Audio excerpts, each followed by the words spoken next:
Have you been deleting apps on your Android phone the wrong way? Chances are you probably have.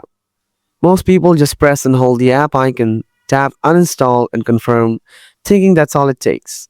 In these videos, I'll show you the right way to uninstall apps completely. Let's get started. Press and hold the app you want to delete. Tap App Info instead of uninstall directly. Scroll down and tap Storage and Cache. Tap Clear Data and confirm. Go back and now tap Uninstall. Confirm the deletion.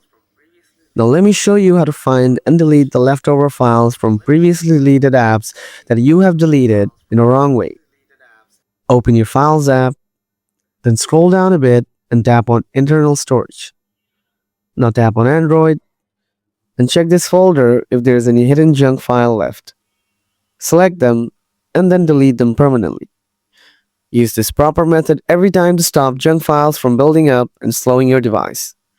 If this guide helped you, please like the video and subscribe to my channel. Thanks for watching, and I'll see you in the next video.